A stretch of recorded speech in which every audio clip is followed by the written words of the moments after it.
The night whispers. It tells stories, tales of shadows and fears, stories that linger long after the lights go out. These are such stories, stories that will chill you, stories that will make you question what lurks in the dark corners of reality. Read on, if you dare. Northwood High had its share of strange tales. None were as unsettling as the story of Patrick. He was an enigma, a solitary figure in the bustling hallways. He always wore black. His eyes, dark and intense, seemed to hold ancient secrets. Some students whispered that Patrick was different. They said he was a demon, a whisper, a rumor, but fear has a way of taking root. A group of students, emboldened by teenage bravado, decided to test the rumors.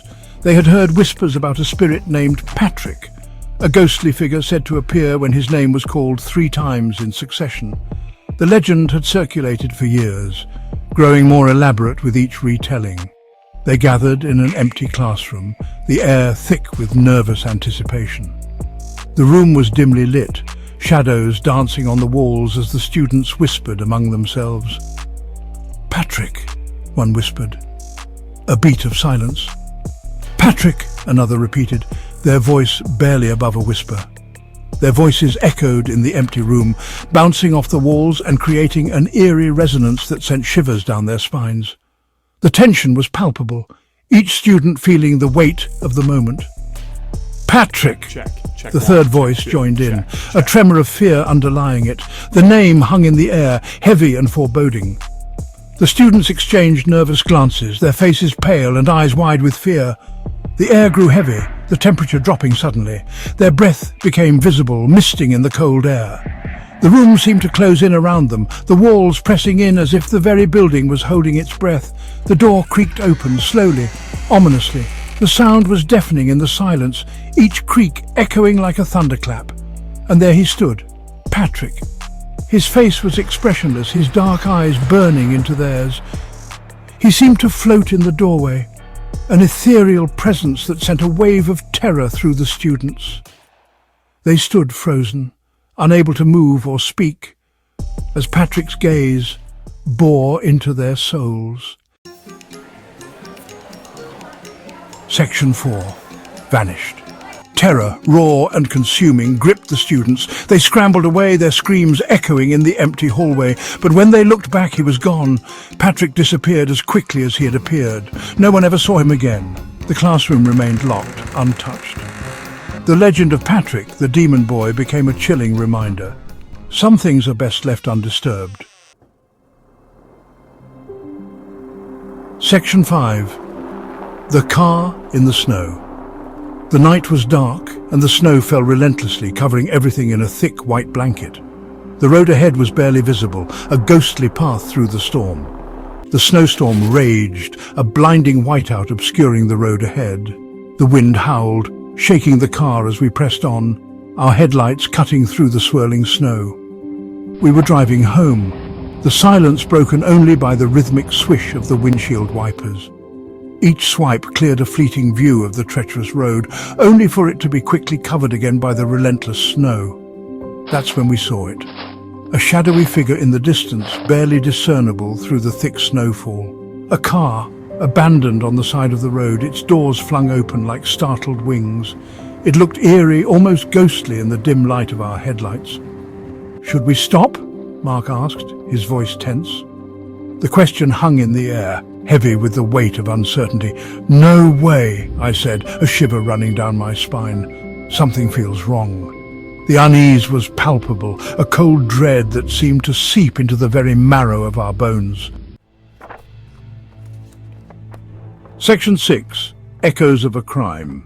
This is a tale that begins in the heart of winter, where the cold air bites and the snow blankets everything in a shroud of mystery.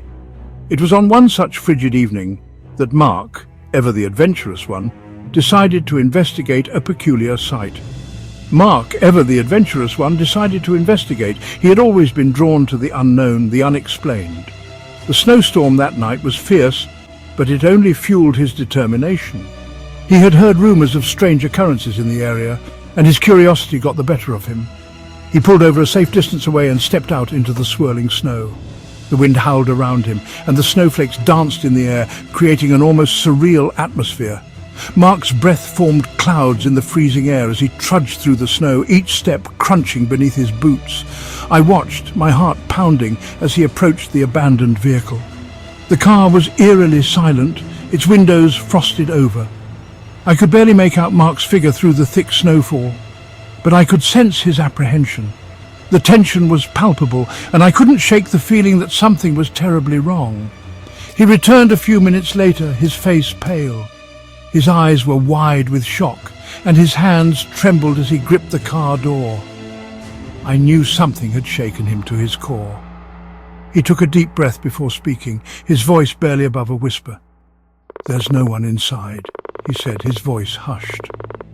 The words hung in the air, heavy with dread. It was as if the very snow around us had absorbed the gravity of the situation. Mark's gaze was fixed on the car, his mind racing with possibilities.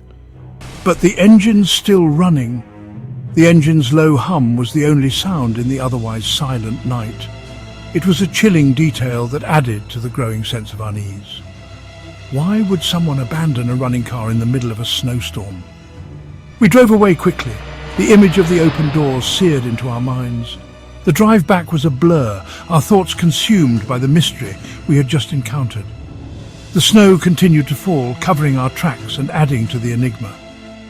The next day we learned about a carjacking. The news spread like wildfire, and the details were eerily familiar. The stolen car, the location, everything matched what we had seen the night before. It was a chilling realization that we had been so close to a crime in progress. The description of the stolen car matched the one we had seen.